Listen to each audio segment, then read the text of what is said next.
Bonjour tout le monde, André ici de Baseball Canada avec Sylvain Saint-Don. Moi, Sylvain, quand je vais voir une pratique, la chose qui me choque le plus, c'est de voir des joueurs qui ne sont pas assez actifs pendant le cadre de la séance d'entraînement.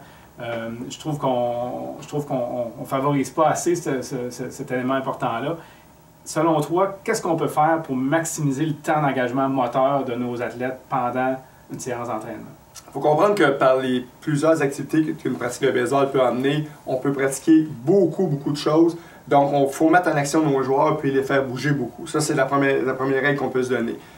Avant même de commencer quoi que ce soit, il faut qu'on ait un plan. Il faut que l'entraîneur, chez lui, ait fabriqué le plan de sa pratique, qui a évalué les ressources humaines, ses ressources d'équipement, etc., avant même d'arriver au parc. Une fois fait, de loin, la meilleure façon de fonctionner, c'est des stations. Si on a plusieurs stations, 3-4 joueurs par station, on peut en travailler une station qui s'occupe de la course sur les buts, un autre s'occupe de joueurs défensifs, un autre s'occupe d'une pratique au bâton, des ateliers de bâton. C'est la meilleure façon de fonctionner. Est-ce qu'on pourrait aller aussi loin que d'afficher notre plan de pratique d'avance pour que les joueurs puissent savoir à quoi s'en tenir? Ça peut être une excellente idée, surtout avec des plus vieux. Ils deviennent de plus en plus responsables de leur propre pratique. Ils vérifient sur le papier qu'est-ce qu'on a à pratiquer, posent des questions au coach, créent l'interaction. C'est une très bonne façon de procéder. Quel conseil qu'on pourrait donner à nos entraîneurs? Parce que souvent, on voit ça dans les séances d'entraînement où il y a un certain exercice qu'on fait, puis là, il y a une ligne d'attente, ils sont 3, 4, 5, 6 à attendre leur tour. Ce qui fait qu'ils ne pratiquent pas souvent. Donc, qu'est-ce qu'on peut faire pour essayer de les avoir, encore une fois, plus actifs? Bien, c'est sûr que les stations, si on est capable d'avoir un nombre restreint de joueurs, de 3 à 4, déjà là, on roule beaucoup plus. Des bonnes idées aussi, c'est d'impliquer les parents.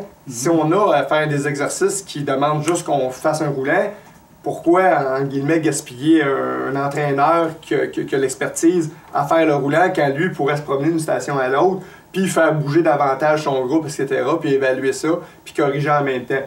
Donc, ça servir d'un parent. Très bonne idée aussi, ça servir d'un autre joueur dans l'équipe qui peut lui-même tosser les balles sur un autre frappeur, etc., pour permettre de faire bouger, comme tu mentionnes, puis qu'ils sentent beaucoup plus impliqués. À ce moment-là, le scénario parfait, c'est quand un entraîneur corrige puis se promène d'une station à l'autre beaucoup plus que quand il exécute lui-même la station. Et on peut ajouter à ça d'avoir des explications qui sont quand même brèves. On peut ajouter à ça d'avoir des transitions qui sont rapides, de sorte que les joueurs sont impliqués de façon moteur plus souvent dans le cadre d'une séance d'entraînement. Tout à fait. Si vous avez parlé plus que 30 secondes à vos joueurs, vous venez de les perdre. Donc, allez-y avec ce créneau-là, sortez le chronomètre, 30 secondes, explication, c'est fini. On vous souhaite une bonne pratique.